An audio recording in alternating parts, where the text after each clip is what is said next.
Guys, welcome back to Six Cars. If you can kind of see, I don't know, I guess the lighting is too bad, but behind me is the Canadian unveiling of the brand new hypercar from Zenvo. So this is going to be the replacement for the crazy flexi wing TSRS, and this is the new Aurora. So there's going to be two trims on display, the track focus variant and then the more like sleeker road going variant. So we're going to check out both of them in immense detail. And yeah, let's just head right in, guys. Subscribe, like, comment, share. Let's do it. So there it is, the Zenvo Aurora. So we did see this car back at Monterey Car Week during its unveiling at the Quail.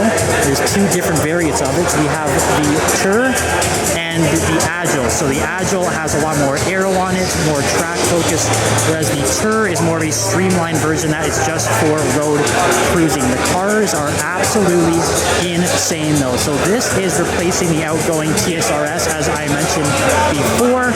So it doesn't have that rear flexi wing anymore. It's a little more streamlined, but the design is incredible.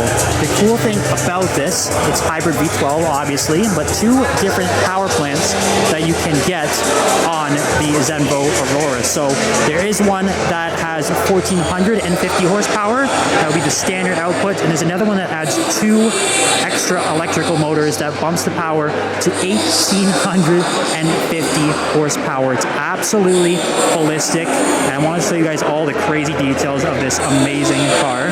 So yeah, obviously the big thing, full carbon fiber monocoque. You would expect that. It weighs just over 3,000 pounds, so the power to weight is pretty insane. Obviously you're getting around, you know, anywhere between 1450 and 1850 horsepower in a car that weighs just over 3,000 pounds. That is ballistic. A very cool thing about these Auroras is all of the exposed suspension linkage. It's very reminiscent of the Aston Martin Valkyrie actually, so it's pretty cool to see how the Valkyrie is influencing a lot of these new hypercars with the design elements, and the Zenvo has obviously taken it and ran with it. It looks so good. And then you can see on the back of the Agil, I mean, you can kind of see over there on the Tour, just over there's no rear wing on it, but the Agil has this big old GT wing on it. Really cool. It has the exposed shocks, the dampers, everything from Öhlins. So cool to look at. All the forged carbon fiber under the standard carbon fiber that is housing that crazy hybrid V12 that is revving to, I think it's 9,800 RPM. So it's probably going to absolutely scream. And we are actually going to jump inside the interior of the Aurora Agil here right now. You can see there's not much in the way of headroom here.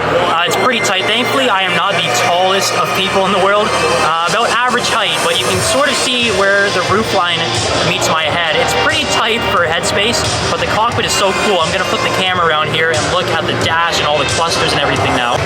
Yeah, it's pretty bare bones inside, which I kind of like. There's not a bunch of crazy screens inside the Aurora. You basically just have your speedometer, your RPMs, everything like that. You do have the EV charge showing there from the hybrid system, which is pretty cool. And then obviously all carbon fiber here, and then we've got Alcantara accents around the outside of the steering wheel, and then yeah, carbon fiber in the center. All the adjusters here are really cool too. And then we've got down the center here. This actually kind of reminds me a little bit of C8 Corvette, where you have your ride height adjustment, your suspension, and all that sitting right there. But yeah, it's pretty bare bones in here actually, which I do kind of like. You just have this carbon monocoque surrounding you.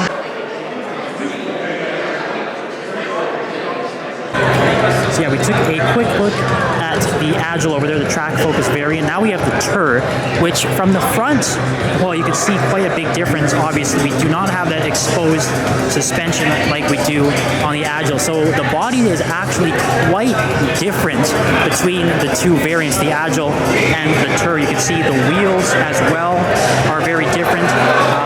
Yeah, so the Agil would have lighter wheels on it for those weight savings. And when I did mention that these Auroras weigh about 3,200 pounds, actually, specifically for the Tour, that's the one that weighs 3,200 pounds. I'm trying to remember the names that correspond to each other, but the Tour weighs 3,200. The Agil is actually under 3,000, 2,800 pounds.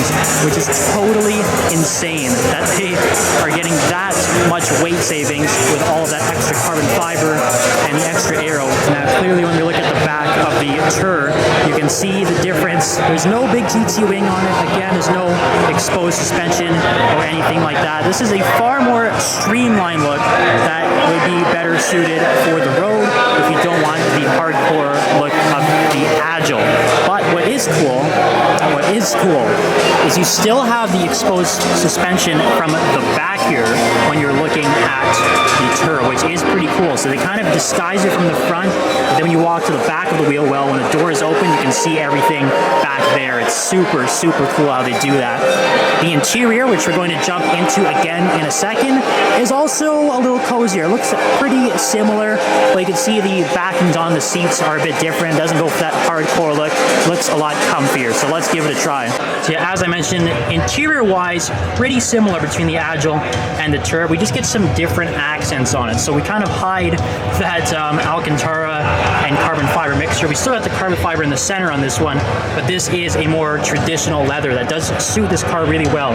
And then all of these like chrome looking accents on the paddles here and just around the steering wheel are really cool. And then check this out, we've got the track map with your lap times displayed on that one too. Looks like they were running Laguna Seca at some point, 1:24.3. Pretty decent time, I would say, not too bad. But yeah, we have just another look around the interior. Again, with that carbon fiber just spreading across the whole inside of the car is super, super cool. I actually love this new Zenvo Aurora. And just to give you another perspective of that exposed wheel well on the suspension, as I'm sitting here in the cockpit, it's super cool. You can just like, as you're getting out, you can sort of reach out, you can see the tire and everything, all the mechanisms back there. Oh man, it's just so cool. I absolutely love this thing. Now, just a couple more things to note about the performance between the Tour and the Agil. So the Tour, it's 2.5 seconds, 0 to 60 miles per hour. Well, the Agil, with its weight savings, does it in 2.3 seconds. That is pretty noticeable, I would say, especially when you're at this level of car.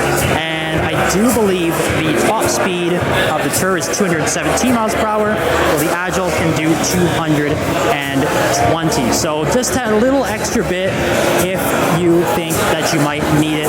But there's just, again, so many cool design features on both trims of this car. One thing I didn't point out before, actually, just that rear intake on the roof that brings all of the air into that hybrid V12 looks so, so good. The center wiper looks very Le Mans prototype style too. Super cool. They're only building 50 of each. I believe the prices start at 1.5 or 1.6 million US dollars, around that range. You're gonna need a lot of money if you want it, basically. Let's just put it at that. But looks wise, it's absolutely beautiful. There's so many cool details I could just keep staring at on the new Zenvo Aurora. But yeah, let's have a couple more shots at some of the finer details on it, and you guys can let me know what you think about it in the comments.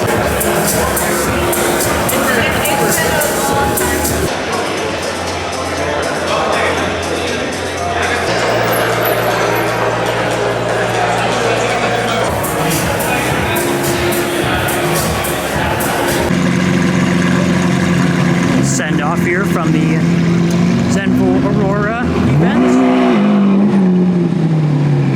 Huracan Performante Gold Aventador S Roadster.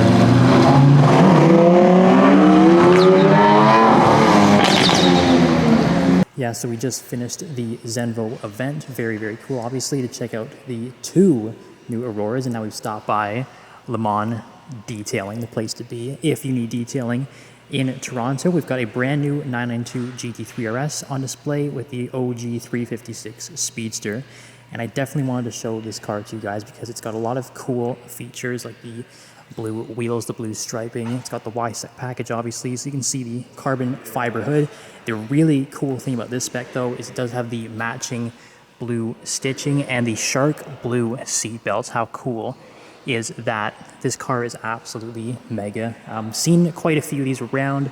Don't usually get a chance to get up close to them, though. So you can see features like the active DRS wing, which is just totally insane to have a Formula One style rear wing on a GT3 RS. That is pretty bananas. And then the other cool thing here, even the little latches over that engine cover on the back and the struts on the rear wing here also finished in the same blue as the wheels, which is pretty damn cool. I did not know you could do that on this new GT3 RS. So just a lot of really, really cool details. Very nice car. And then also, yeah, the original 356 Speedster. So it's pretty cool to see just the lineage of Porsche. So almost 70 years between these two cars. So quite a lot has changed. We just saw the interior on the GT3 RS, all the buttons and the different driving modes and everything. Whereas here, steering wheel and shifter and some gauges. It's pretty much all you get. But yeah, flip around back to the front. Check it out. The size difference is also pretty crazy too. From the original 356 Speedster to the new 992 GT3 RS.